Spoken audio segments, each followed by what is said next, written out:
Today is the first episode in a potentially ongoing series where I try and force myself to take good photos. Good photos with ugly, cheap, and difficult to use equipment. I had the benefit of having my partner Ashley with me so that I didn't have to try and film myself while struggling to use a piece of ugly equipment.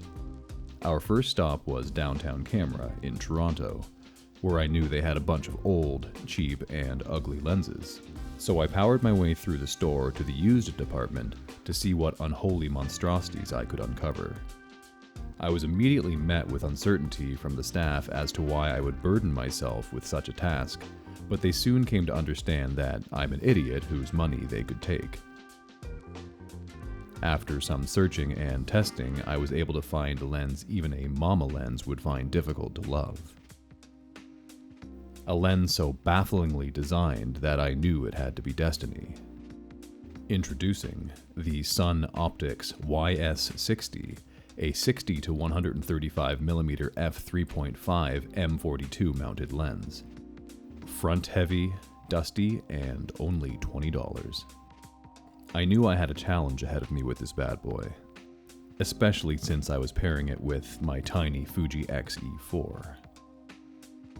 So here we go.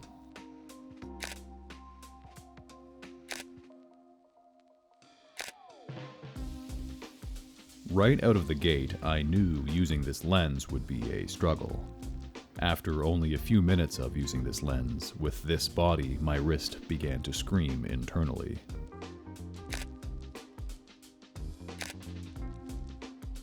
The focus ring and zoom rings were very counterintuitive.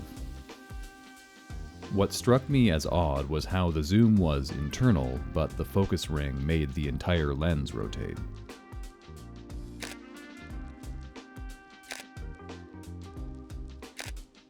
Optically speaking, it wasn't all that bad.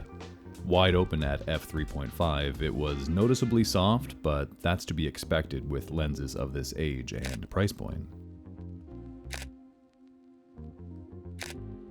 On this camera body, this lens has a focal equivalent of 90mm to about 200mm, and for whatever reason, I kept noticing that I wanted to shoot on the longest end of the lens.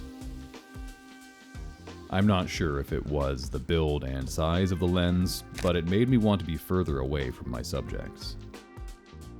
A lens this size on such a small body also made me feel less involved in the action, that I had to stand back and wait for subjects.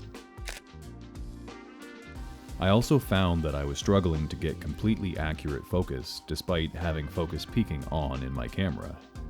I feel that is probably more user error than it is a problem with this lens. When I nailed focus, it nailed focus.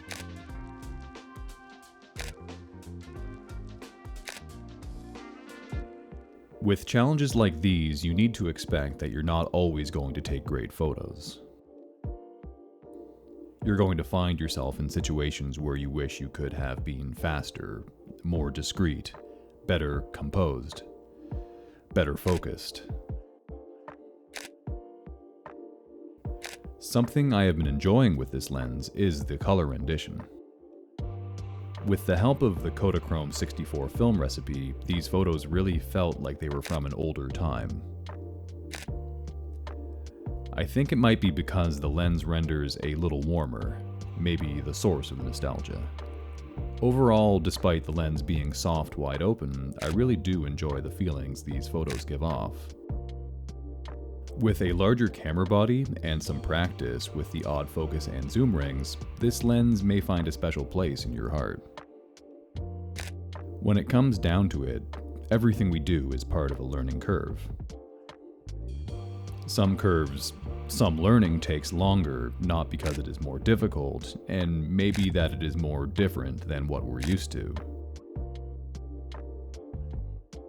The trick is that you sometimes need to place yourself outside of your comfort zone. And that doesn't necessarily mean you'll find a better way to do things, nor an easier way.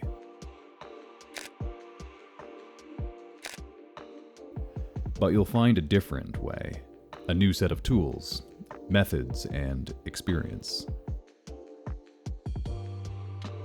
You'll find a better understanding of what works for you and what you need to work for yourself.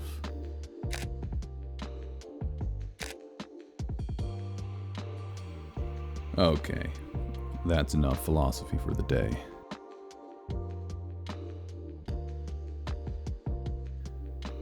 If you're interested in getting this lens and you happen to live in the GTA, let me know in the comments. I will be more than happy to deliver it into the hands of someone looking to try something new. I know it's not worth much monetarily, but I imagine most of you will understand the value in trying something new. Thank you for coming along, it means a lot. Please remember to like and subscribe, and until next time, adios.